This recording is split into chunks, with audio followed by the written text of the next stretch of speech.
مسند امام احمد میں ایک حدیث ہے جو مشکات المصابیح کے اندر موجود ہے اور ہمارے پامفلٹ میں بھی موجود ہے 5B ریسرچ پیپر میں. سٹارٹ رازدار رسول حذیفہ ابن یمان رضی اللہ تعالیٰ عنہ علیہ السلام کہتے ہیں کہ میں نے خود نبی علیہ السلام کا ایک خطبہ ممبر پر سنا تھا بعد میں آنے والے حکمرانوں سے متعلق. دودھ کا دودھ پانی کا پانی ہو جائے گا. اور یہ ہے بھی رازدار رسول ہیں جنہیں منافقین کے نام بتائے تھے نبی صلی اللہ علیہ وسلم. تو حذیفہ ابن یمان کہتے ہیں کہ نبی علیہ السلام نے فرمایا کہ اللہ تعالیٰ جب تک چاہے گا تم میں نبوت باقی رہے گی، یعنی میرا وجود، اور پھر جب اللہ چاہے گا مجھے اٹھا لے گا، اور پھر میرے بعد خلافت علی منہاج النبوہ قائم ہوگی اور وہ بھی باقی رہے گی جب تک اللہ چاہے گا، پھر اللہ اس کو بھی اٹھا لے گا. اس کے بعد ملکن عاضن، ڈاکٹر سرار صاحب یوں کیا کرتے تھے، کاٹ کھانے والی ملوکیت، فریڈم آف ایکسپریشن کو غصب کرنے والی، مخالفین کو کاٹنے والی، وہ قائم ہو جائے گی. اور پھر اللہ تعالیٰ جب تک چاہے گا وہ رہے گا. ظاہر ہے فرعون، نمرود، ان سب لوگوں کو بھی حکومتیں جو ہیں وہ اللہ نے نہیں دی ہیں نا، آزمائش کے لیے. پھر اللہ تعالیٰ اسے بھی اٹھا لے گا. پھر جابر حکمرانوں کا دور شروع ہو جائے گا. پھر اللہ تعالیٰ جب تک چاہے گا وہ رہے گا، پھر اس کو بھی اٹھا لے گا، اور پھر ایک دفعہ دوبارہ سے خلافت اعلی منہاج النبوہ قائم ہوگی، یعنی امام محمد بن عبداللہ المہدی رحمہ اللہ تعالی رضی اللہ تعالیٰ عنہ علیہ السلام. نبی علیہ السلام کا دور، اس کے بعد خلافت راشدہ کا دور، اس کے بعد کاٹ کھانے والی ملوکیت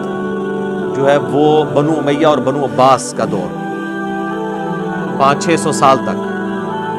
جس میں سے 100 سال آلموسٹ بنو امیہ اور پھر بنو عباس اور باقی لوگ. اور یہ جو جابر حکمران ہیں جو مسلط ہو جائیں گے، یہ کلونیل پاورز ہیں جو پوری دنیا کے اوپر قابض ہوئے، جن کا زور 100 سال پہلے ٹوٹنا شروع ہوا، اور آج 57-58 اسلامی ملک ہیں. یہ آج سے 100 سال پہلے نہیں تھے اتنے ملک. اب دوبارہ سے خلافت اعلی منہاج النبوہ کی تیاریاں الحمدللہ شروع ہو چکی ہیں اللہ کے فضل سے. اچھا، اس حدیث کے اندر تو صرف یہی ذکر تھا کہ یہ اس ترتیب کے ساتھ معاملات ہوں گے. اس کی ایکسپلینیشن ہے جامعہ ترمذی اور سنن ابی داؤد کے اندر. وہاں پہ ڈیٹیل ہے کہ یہ خلافت کتنا عرصہ ہوگی. اس میں الفاظ ہیں میرے بعد خلافت علی منہاج النبوہ 30 سال تک رہے گی. حدیث روایت کرتے ہیں سیدنا سفینہ جو کہ آزاد کردہ غلام ہے نبی صلی اللہ علیہ وآلہ وسلم، اسے مولا رسول اللہ بھی نے کہا جاتا ہے، آزاد کردہ غلام. صحیح تابعی سے پھر سفینہ کہتے ہیں کہ گن ابو بکر کے 2 سال، عمر کے 10 سال، عثمان کے 12 سال اور علی کے 6 سال.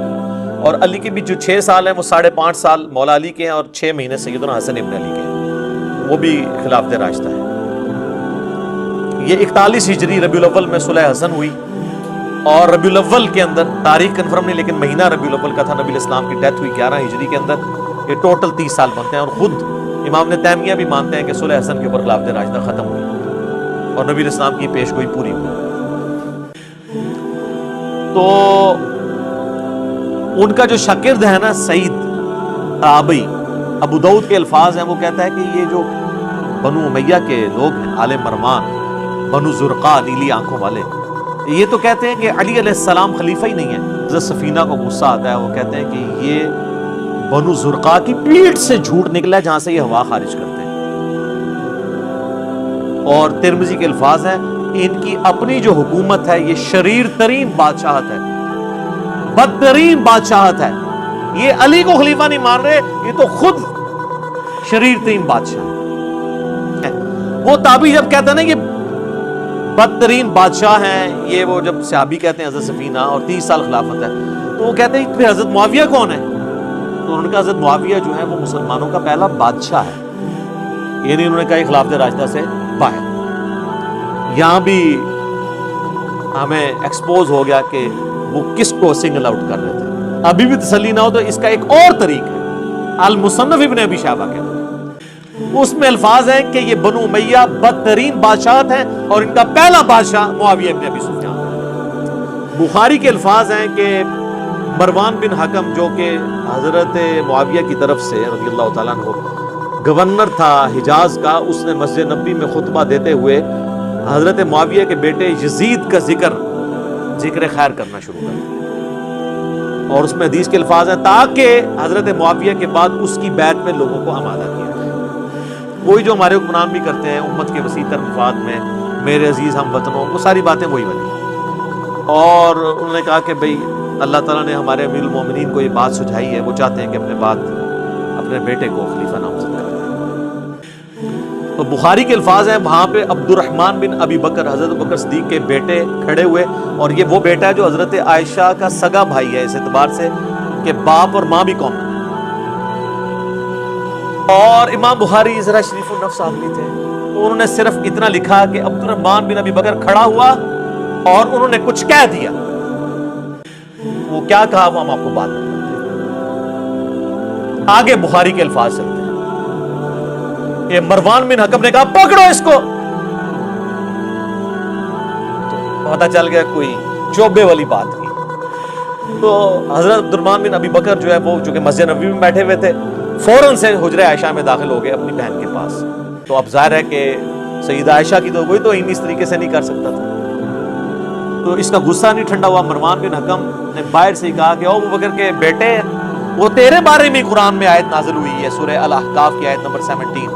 کہ یہ کہتا ہے کہ میرے ماں باپ مجھے کہتے ہیں کہ مرنے کے بعد زندہ کیا جائے گا، اللہ کے حضور پیش ہونا ہے، تو یہ تو اگلے لوگوں کی سٹوریاں ہیں، ابو بکر کے بیٹے تو ہی ہے،